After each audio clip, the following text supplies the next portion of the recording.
The Acolyte is more than halfway through its season, and the hate is only getting worse. So welcome. I gotta turn off the lights though to make this look cooler. So welcome to episode 2 of the worst Acolyte reviews.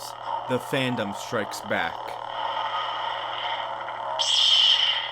At least I think that's what I'm gonna call it. I'm not really sure actually. This is kind of what I'm rolling with right now. It might change later on, but who knows? This shirt is also way too big for me. It's also 12:14 a.m. so this video might just be all over the place and I might look sleep deprived. What happened in the last video? First video, I talked about the first 3 episodes of The Acolyte and all the useless criticism I've seen for the first 3 episodes. I should also make it very clear right now, I do not like The Acolyte. It's not a good show. I actually stopped watching it because I just don't like it. However, just because I don't like the show doesn't mean I can't defend it for certain criticisms. Because a lot of criticism I've seen for the show is just useless criticism just used to hate the show without giving any actual valid criticism. And it shows that people who are hating this show don't actually really pay attention to Star Wars because they're finding shit that like, why are you criticizing this? This has already been in Star Wars. So if you want to check out the first video where I talk about the useless criticism of the first 3 episodes, you absolutely can. People seem to love the video, so I'm pretty sure you'll love it as well. This video, we're going to talk about episode 4 and 5, because these episodes have finally made people start to realize that the people who are criticizing this show for no reason at all don't actually know what they're talking about. So let's get straight into episode 4. This is the big one here. This whole situation has caused an entire fan-made Wikipedia page to receive death threats and harassment. That's how severe it is. You're probably wondering, what is it that caused it to be so severe? Ki-Adi-Mundi. He appeared in episode 4. That's the reason why. Where do I begin with this? I will say right now, Ki-Adi-Mundi being in the Acolyte is a choice. Do I think it makes sense for the guy to say, oh, the Sith have been extinct for a millennium, to be directly involved with a situation that might involve a Sith? No, it doesn't make sense. However, after seeing the clip, they don't directly say that the guy's a Sith, so for all he knows, he's not a Sith, he's just a guy going around killing Jedi. It still doesn't make sense. It's an odd choice to have him in the show. It would make more sense to have someone else appear instead of Ki-Adi-Mundi. Specifically people who didn't show up in the prequels. Maybe someone from the High Republic. You have an entire new catalog of stuff that we have never seen before, and you pick Ki-Adi-Mundi? Really? However, the thing that I think is very sad and very pathetic is the fact that people are complaining about Ki-Adi-Mundi's age, and him appearing in the Acolyte means that the Acolyte has officially broke canon. Again, because a lot of people don't realize that the Force birth thing that happened in episode 3 didn't actually break canon, but whatever. I can't believe I have to say this, but who cares? Who cares if Ki-Adi-Mundi is older than you think? Who cares? It's not the end of the world. Womp womp, tough shit.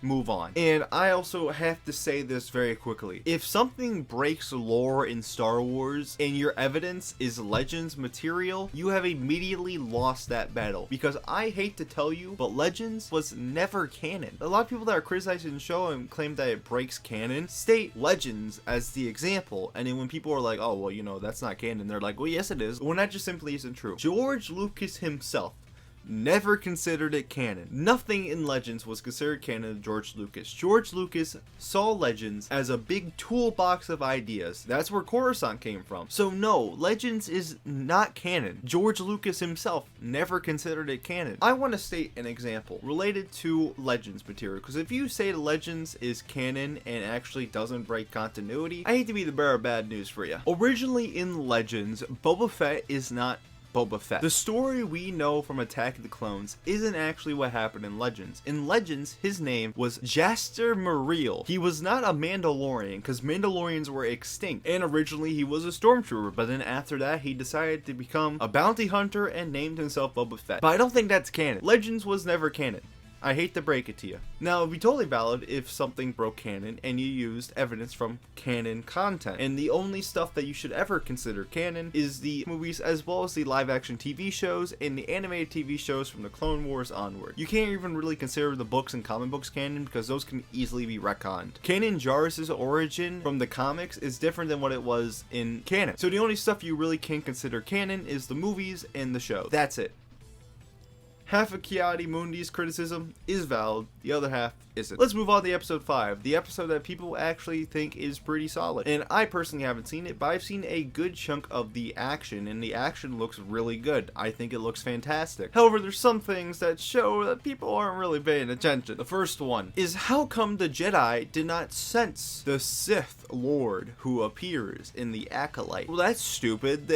What's going on there? Even though some of the most powerful Jedi in the prequel era did not notice that they were sitting next to the most powerful Sith at the time. Even Yoda didn't sense him, and he's like probably the most powerful Jedi that was sitting in that room with Palpatine. So you cannot criticize them not sensing the Sith when the prequels also did the same thing. Another thing, I see a lot of people criticizing the fact that the main character, the main antagonist, cut her hair using a lightsaber, saying it's one of the dumbest things they've done with Star Wars, even though they did it in the original animated Clone Wars TV show. That's how they cut off the braid of a Padawan. I guess they just didn't watch the show, I guess. And to be fair, it's not canon, so they could be like, oh, well, you know, that's not canon. Even though they also say that Legends is canon, and the Clone Wars TV show is Legends material.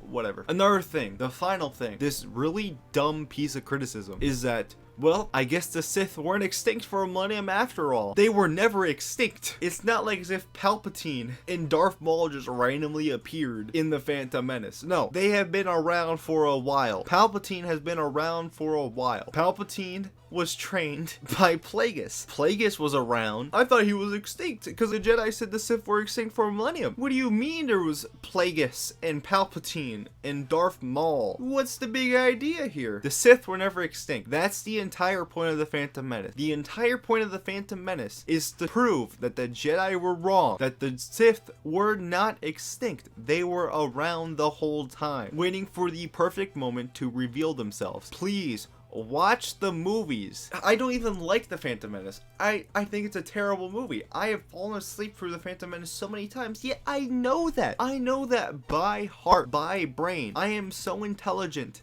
that I remembered that. That's a lie. I'm not intelligent, but I still remember that. And I don't even like the Phantom Menace. These people are just finding everything to complain about while actually giving valid criticism. It's dumb. It's stupid.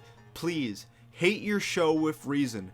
Don't state it's woke, because the amount of people who did not like that point I made in the last video, they're immediately like, well, yes it is. We talking about, yes it is. People in the comments can't even get the definition of woke correctly. They're like, well, you know, the term woke has changed, and I have gotten separate definitions of woke. I don't understand it. Speaking of comments, I want to talk about how people received my last video real quick. I think it's pretty funny. It is the most disliked video I've ever gotten, and my most recent videos have actually gotten more dislikes than usual after I released that video, except for my Garden of Banban video. That video is doing really well. I guess Star Wars fans like Garden of Banban, so before anyone calls me a shill, I haven't received anything from these videos. If the people who disagreed with me and actually said the reasons why in a nice response, I appreciate you. But the people who just say dumb shit just because they want to hate the video, it's kind of silly. After this video, please send me death threats. I haven't gotten them yet. I need to reach full circle of a toxic fandom, so the last thing I really need is death threats. So yeah. That's my conclusion to episode 2 of the worst Acolyte reviews. I guess this is a series now, so maybe episode 3 I'll talk about the final few episodes and see if there's any useless criticisms. Yeah, that's how I'm gonna end it.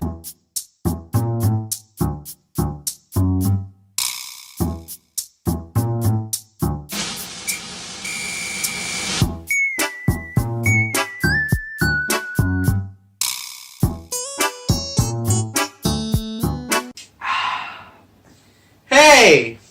Didn't see ya there. Well, I technically did, but, you know, it's a nice introduction to a video. So, hey, what's going on, everybody? It's Brick Dude here, doing a camera type video because, you know, I love doing these. And if you're wondering why I'm drinking my juice like this, because there's a hole. I threw it. So, yeah, there's a little tiny hole that I could drink out of.